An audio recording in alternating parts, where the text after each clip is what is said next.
umaga ng gabi. Magluluto na naman tayo, guys. Ayan, himay na naman ako ng malunggay. Sa kanila, manok, aking isda. Ayoko na kumain ng karne. Kasi, diyan na tayo. Pabili ako ng isda sa aking asawa. Lagyan ko lang ng malunggay yan. Isda. Ayos na yan sa akin.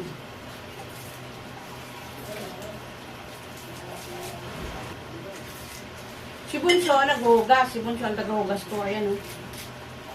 Si Bunso, naghuhugas.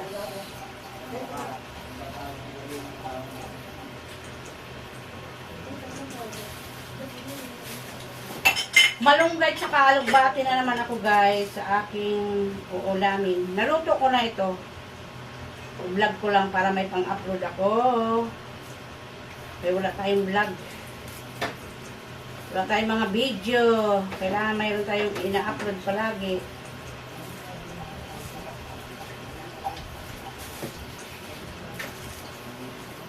Dito lang tayo sa bahay, kaya wala tayong, wala tayong mga mga vlog. Ito, alugbate. Yung iba nito, kinakain nilang hilaw, no? Yung ganito, kinakain nila hilaw to. Pangpababa na ng dugo itong alugbate. Ayun, sibuyas, oh. Saan wala? Kala ko wala niya, kala ko hindi ko bumili. Lahat na, sinisilip ko na yan, ma. Ang mga lang.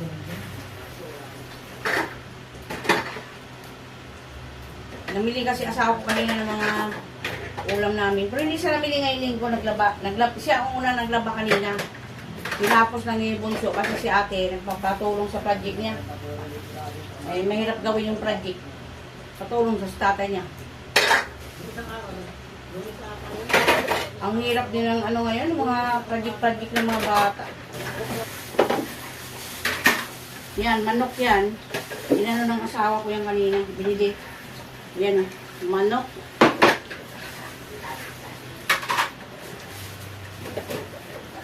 Tapos ito naman sa akin. Sa kanilang tatlo to. Ito sa akin, isda.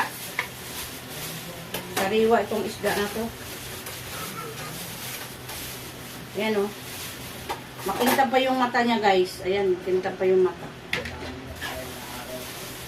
Mahal nga daw ito, sabi ng asawa ko. Ayan. Ayan siya, guys, oh. Oh, sariwa pa siya. Tapos itong manok. Ayan. Balatan ko muna itong carrots.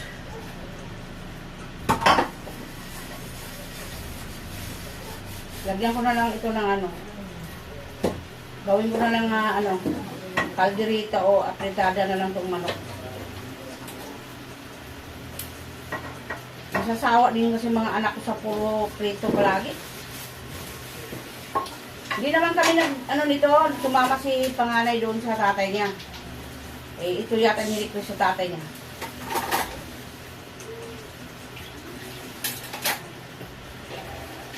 Lutuin. Lagyan na ng tomato sauce yung manok. Ikalderita na lang natin to.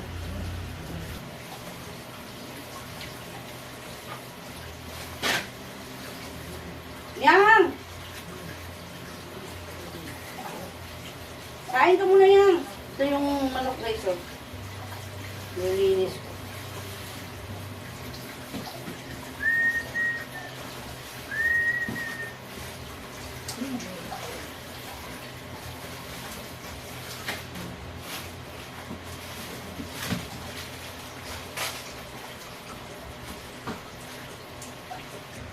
Itong manok, inaano ko sa suka. Nilalamas ko sa suka, saka sa asin. Kahit bagong katay siya. Alam mo ba yun yung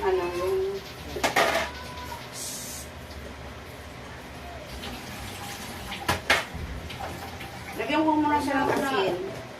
Tapos, ganyan. Tapos lagyan ko ng suka.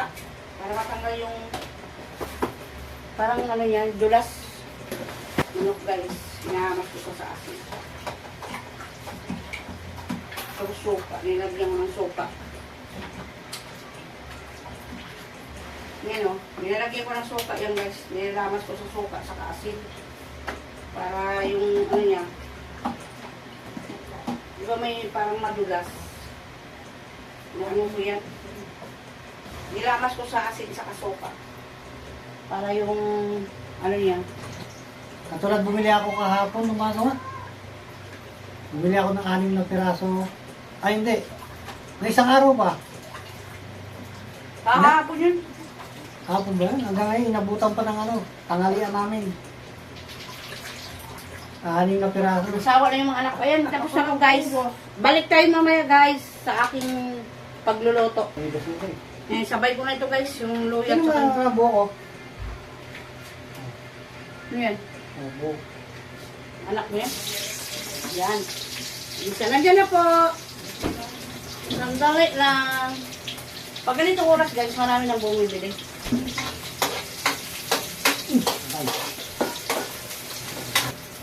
Bibisa natin maigi.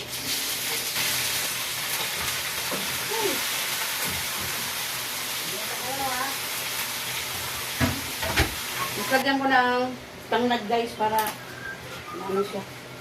Lagay ko sana yan sa isda, dyan na lang sa manok.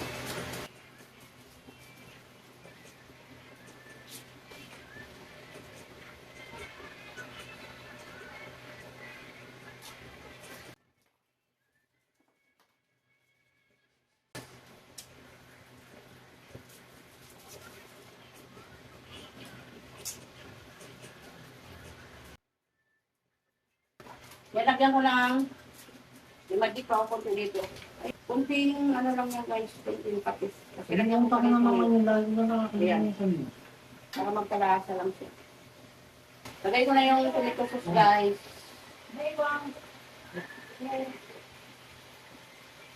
Yung tomato paste kasi ang pampalapot lang. Kailangan may tomato sauce talaga. Sabay ko na itong patatas saka ano kasi malambot na yung manok. Patatas saka carrots. Yan, saka yung bell pepper.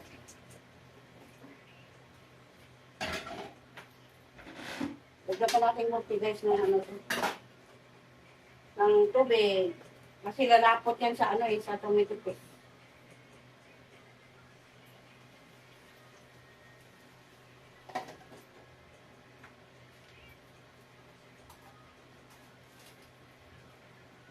Kalderitang manok naman yan guys.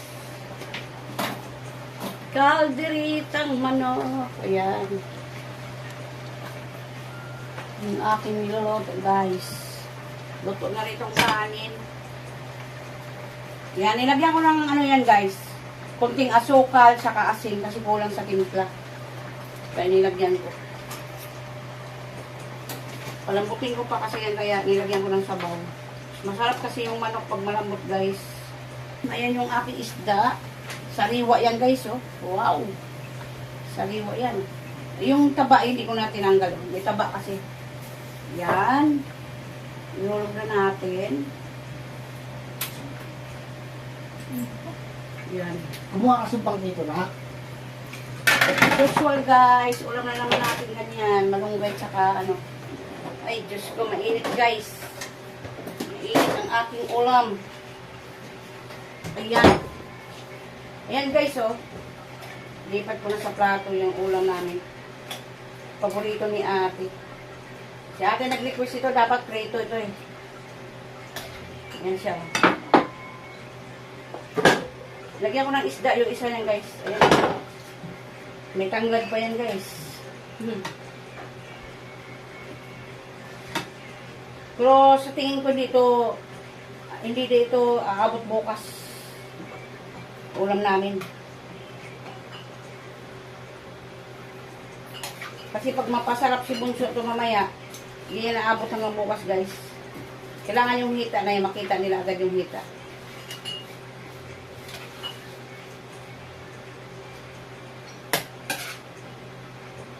Di ba? Oh.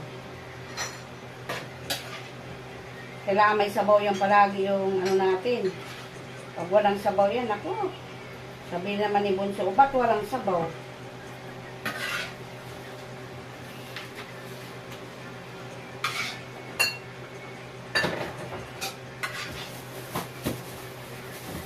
Yan guys, oh. Kailangan makita nila itong hita una. Yan. Kasi mag-agawan sila dalawang may isa hita yan. Yan. Gawin natin isda yan guys. Ilang piraso ito pa? 4? 5. 5. Ako naglinis ito guys. Nakalimutan ko na. Lilianin ako kaya minsan. Yan oh. Gulay. Sarap ng gulay guys.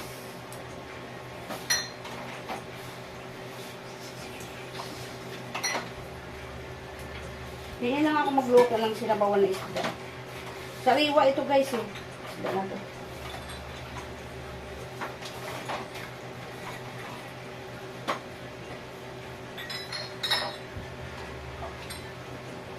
Yan, lagay natin yung sabaw guys. Ayan o. Sabaw.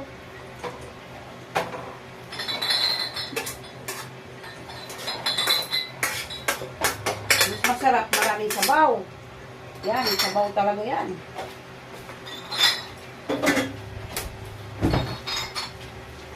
Yo. Ngayon yung aking test. Yo. Kasi kalat guys, kalat. Tingnan natin ang tissue. Ay, baka mas Nakakalat kasi.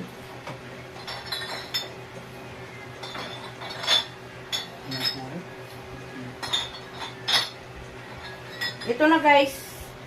Ang aming ulam. Ayan, ulam namin. Naku. Tsaka ito, sabaw na isda. Ayan. Hanggang dyan na lang guys. Thank you so much and God bless sa ating lahat.